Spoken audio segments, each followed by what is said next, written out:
Halo sahabat bias dimanapun berada, senang sekali bisa bertemu kembali kepada teman-teman semua. Kali ini saya hendak berbagi wawasan dan pengetahuan tentang bagaimana sih orang muda sekarang ini semestinya mengumpulkan uang secepat mungkin. Karena begini ya, tidak ada pengetahuan tentang keuangan pribadi itu yang sekarang ini diajarkan di dalam dunia pendidikan. Mungkin masa-masa yang akan datang pembelajaran itu akan dimasukkan juga, tapi kita nggak tahu kapan. Nah, untuk itulah bagi generasi Z yang sekarang ataupun generasi yang sedang belajar sekarang, saya mau berbagi kepada kita semua. Jadi selain kamu belajar di sekolahan ataupun di kampus, kamu juga harus yang namanya mencari pengetahuan dan wawasan tentang kecerdasan keuangan itu, sehingga kamu bisa tetap yang namanya nantinya merancangkan hidup kamu yang aman dan nyaman. Karena apapun basic pengetahuan yang sedang kamu geluti sekarang, pengetahuan tentang kecerdasan keuangan itu is number one, nomor satu gitu ya.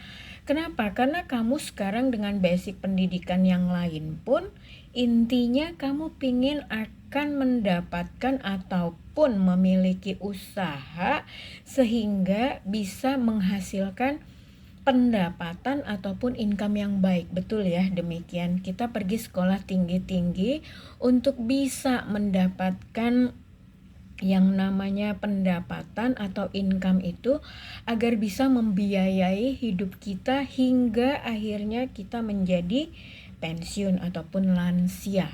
Nah, jadi kalau di sekolah belum ada yang namanya pembelajaran itu, saya merekomendasikan kepada kita semua para generasi muda baca buku tentang yang namanya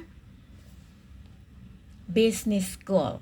Nah, di dalam buku ini yang dituliskan oleh Robert T. Kiyosaki, beliau ini dikenal sebagai pakar keuangan pribadi. Nah, jadi di dalam buku ini banyak sekali yang namanya pengetahuan yang sangat baik untuk kita bisa pahami.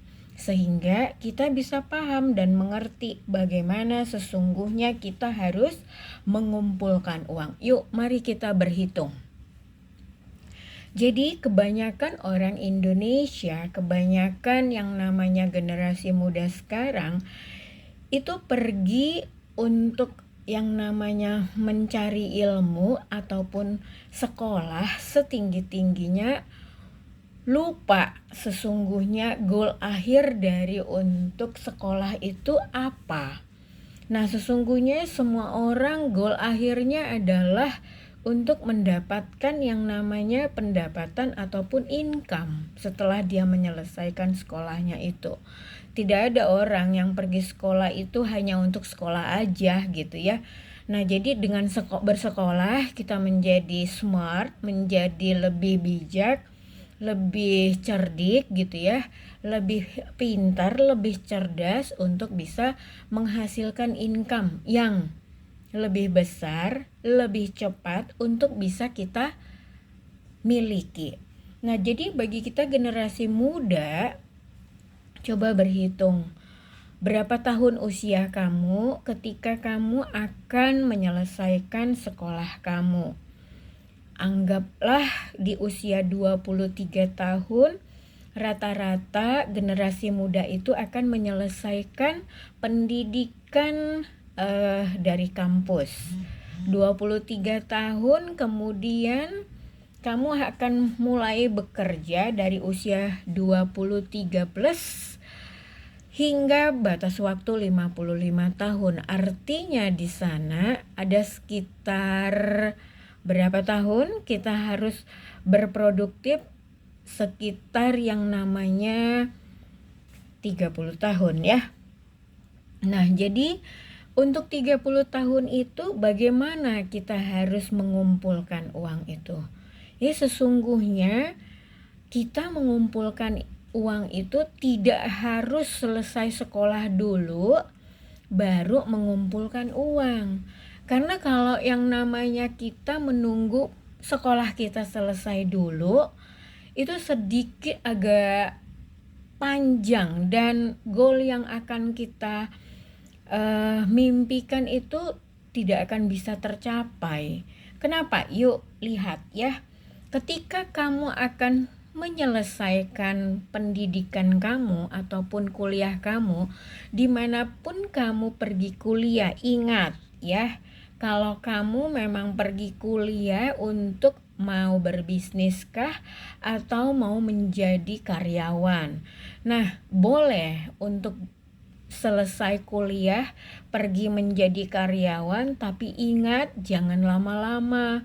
Jadi menjadi karyawan itu untuk membantu kita bisa mendapatkan pengalaman dan experience dan pengetahuan untuk bisa kita pakai dalam usaha yang akan kita lakukan. Nah, jadi ketika kamu masih memiliki waktu saat kamu akan pergi kuliah di usia 18 sampai 23 tahun, usia 5 tahun itu, kamu sudah bisa, apalagi di zaman dengan teknologi seperti sekarang ini. Badan kamu tidak harus pergi ke kantor orang untuk kamu boleh bekerja. Kamu bisa bekerja untuk paruh waktu, kamu bisa bekerja untuk yang namanya dari rumah saja. Kamu bisa bekerja untuk yang namanya produk-produk dari orang lain, dan kamu bisa yang namanya memarketingin dari produk itu dan kamu mendapatkan income. Jadi pengetahuan-pengetahuan itu untuk memacu yang namanya pikiran kita untuk bisa lebih kreatif lagi dalam membuat strategi bagaimana kita harus mendapatkan mengumpulkan uang itu. Nah, ingat ketika kamu akan menjadi karyawan setelah kamu menyelesaikan kuliah kamu harus tahu. Jadi, sekarang ini kamu bisa yang namanya cek UMR di segala kota yang ada di Indonesia, itu ada informasinya di internet. Untuk apa? Untuk kamu tidak salah langkah. Misalkan ini ya, di kota Denpasar itu UMR 2,8. Nah, anggaplah 2,8 kamu miliki ketika pertama sekali kamu bekerja. Demikian juga di kota-kota lain, seperti di kota Jakarta, kamu harus tahu berapa UMR-nya. Di Surabaya, Bandung, Solo, Semarang, Medan, Padang, Aceh, Makassar, Sorong, dan lain-lain itu. Semuanya itu bisa kamu dapatkan. Nah, untuk apa? Untuk kamu bisa merancangkan, ya. Ketika kita tadi ambil contoh di kota Denpasar, UMR-nya senilai 2,8 juta plus sedikit ya. Nah, anggaplah setiap tahun perusahaan tempat kamu bekerja itu menaikkan 10% gaji kepada karyawannya setiap tahun. Nah, kamu bisa hitung berapa uang kamu selama 5 tahun. Ingat itu, sudah tidak signifikan kenaikannya? Sudah cukup tidak untuk membiayai pengeluaran kamu hari ini, kemudian untuk kamu sisihkan menabung untuk biaya darurat kamu, untuk yang lain-lainnya. Nah, jadi di video-video sebelumnya saya sudah pernah mereview tentang dari pendapatan atau gaji kita itu apa saja sih yang harus dirancangkan, kan seperti itu ya. Jadi uangnya diposting di sebelah, di bagian mana aja, untuk apa saja, itu sudah ada. Nah, jadi Setelah 5 tahun kamu bisa mengetahui berapa uang yang kamu punya. 5 tahun itu lama. 1 tahun itu 365 hari kalikan dengan 5, berapa hasil uang kamu. Ketika 5 tahun kamu sudah bekerja, artinya usia kamu akan masuk di angka 28 tahun. Nah, ketika 28 tahun, kamu boleh juga merancangkan kapan kamu akan pergi menikah. Apakah kamu berencana untuk menikah? Apakah kamu berencana untuk memiliki rumah? Apakah kamu berencana untuk memiliki mobil? Nah, untuk itu kamu harus juga tahu sehingga income kamu itu bisa kamu aturkan pengeluarannya ke pos-pos mana saja. Jadi bagaimana kita mengatur dengan ketika income kita itu masih kecil? Jadi ketika kamu sudah mengerti ternyata income yang saya dapatkan ini belum cukup. Nah, untuk itu buru-burulah mencari atau menciptakan kembali saluran-saluran ataupun yang namanya pipa-pipa untuk boleh memasukkan income kamu lebih banyak lagi. Nah, ketika uang yang kamu dapatkan, income yang kamu dapatkan itu bisa sudah maksimal, kamu akan dengan lebih mudah untuk mengaturkan pengeluaran itu sehingga kamu bisa yang namanya pensiun lebih muda dan bisa menikmati hidup yang lebih baik. Artinya ketika kita bisa menikmati hidup ini, kita lebih sehat, kita lebih bisa yang namanya panjang umur, yang seperti itu ya, mengurangi pressure, mengurangi stres. Itu adalah faktor-faktor yang bisa mendukung umur kita yang lebih panjang.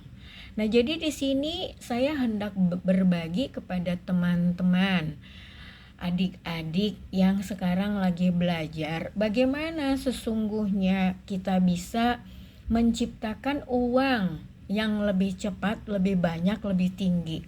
Sudah banyak yang namanya generasi muda di kota-kota besar di Indonesia yang di usianya sangat muda, 25, 28, 30 itu memiliki income, memiliki pendapatan yang sangat tinggi.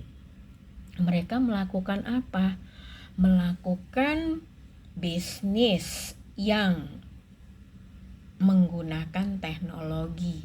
Karena tidak ada yang namanya orang mau memiliki uang banyak tapi hanya tetap sebagai karyawan. Ingat itu. Karena buku ini Robert Kiyosaki berkata, ya kalau kita sudah nanti kamu membaca buku ini, kamu akan melihat yang namanya kuadran kiri dan kuadran kanan.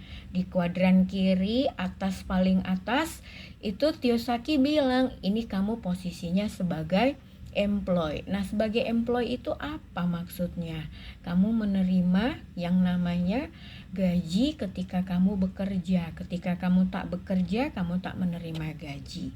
Nah, setelah yang namanya employee, di bawah kiri itu ada yang namanya self-employed. Kamu sudah bekerja untuk dirimu, bukan untuk orang lain. Artinya kamu menggaji dirimu sendiri dengan usaha yang kamu miliki. Nah, di situ pun sebagai self-employed, kamu bekerja. Jadi artinya kalau kamu nggak bekerja, bisnisnya nggak berjalan. Seperti itu, tidak menghasilkan income.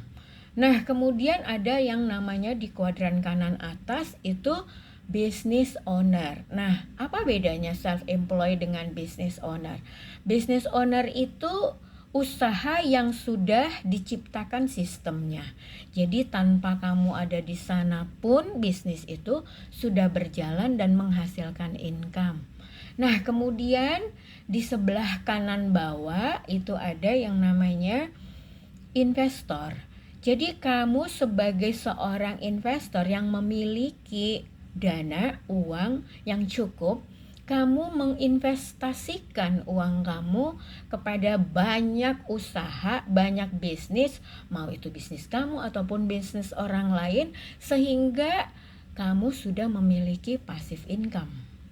Yang seperti itu. Nah, jadi bagi teman-teman adik-adik yang generasi muda sekarang ini, apapun yang namanya kamu sekarang pelajarin, mau itu pendidikan kamu dari kedokteran, hukum, kemudian sosial, budaya, kemudian ekonomi, kemudian yang lain-lainnya seperti itu ya. Kamu harus wajib tahu, harus membaca buku ini jika